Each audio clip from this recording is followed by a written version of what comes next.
And we are back with yet another installment of my stupid crap. Uh, Same shirt as usual. I'm filming a lot of clips in a row, so for you it's gonna be a different day probably, but for me it's 30 seconds apart from the last one. So let me just pump up my chest so that it can happily deflate in the next 10 seconds. This time around, I want to discuss one of the pet peeves that I have when it comes to the initial setup in arm wrestling. So I know everyone out there and their mothers on YouTube is talking about the importance of. See, my chest just went completely down, like I said. Anywho, everyone is talking about the importance of rising up and just having a high hand. Devin is one of the biggest proponents of these things.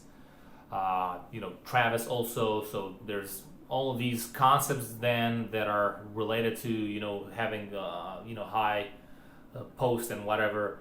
High hook just gets. It's like an immediate side effect, if you will, of just having like a good riser and posting and whatever.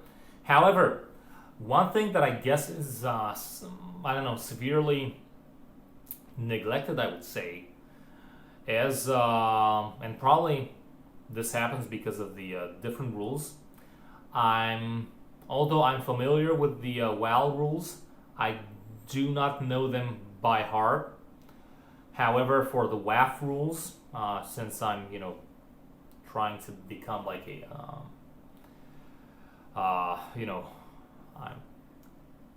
I've made some videos in the past, and I'll be making other ones in the future.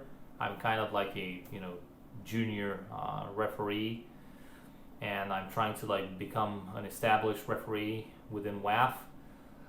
So at least with WAF rules, I'm a lot more familiar. They're a part of what I have to know in order to do my job as a referee. So with WAF, at least I know about these things. With WAL, I'm not really sure how what the restrictions are at the initial setup. But this thing that I mentioned that is being neglected is the fact that everyone just assumes that at the start of the match you can just go like this. I get it. WAL is probably more entertainment oriented, so a lot more things go, as we are all aware, which I have no problem with. I actually prefer this type of liberty and the running fouls and whatever. I obviously understand both sides' pros and cons, like the European strict refereeing rules versus the more open rules from the US and whatever. But I think everyone just assumes that this is allowed, or if it's not allowed, they can just get away with it every time, which is not the case. At least in WAF, yes, you're allowed to grip, so nobody's asking you to go like this, but also nobody's allowing this, so you can kind of have like free gripping. And unless there's something severe with covering the knuckle and whatever, nobody's forcing you here. However, you are forced to be here when you are in a referee's grip. And as you know, it is not the easiest thing like in WAL, but still it is pretty easy for your opponent to just dictate the going into the referee's grip. So you kind of have to be prepared for a setup where you're going at the table like this, and you're not allowed to just go like this and pull like you're fucking ramming on a carriage or whatever. So you're not pulling Volvo trucks all day long, at least not in WAF. So I just don't understand why whenever we're discussing on all of the importance of having like a super high and strong riser and post and whatever, nobody's mentioning the fact that yes, it's super important to have this, and if you can manipulate the initial setup in order for you to go as close as possible to this scenario, it's great.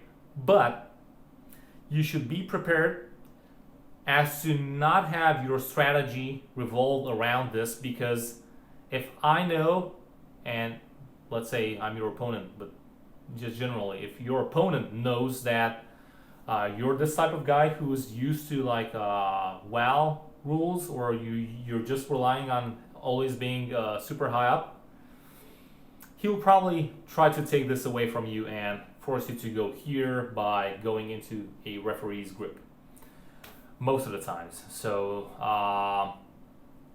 yeah, this thing for me is like one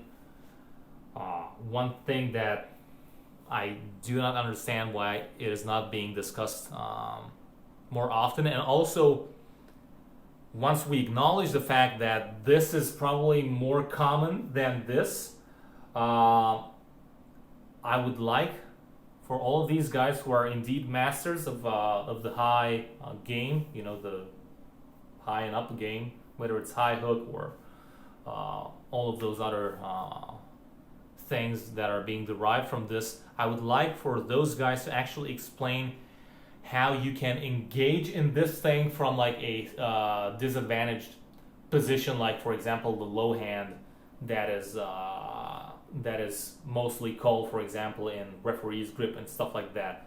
I would love for these guys to give some tips and tricks on how to instantly go from here to here as soon as you have the ready go, because I guess there are a lot of possibilities to do this, if not by rising, because it's probably very hard to rise once you have all of that added pressure of your opponent, but at least maybe you can scoop below your opponent's hand, just kind of like in order to get the rise, and then go back up to kind of have, so yeah, you get what I'm saying. It's either this without moving your forearm, or actually temporarily compromising your forearm into a lower position, so the angle between your forearm and the bicep gets a little bit compromised, so that you can go here and then you can all of a sudden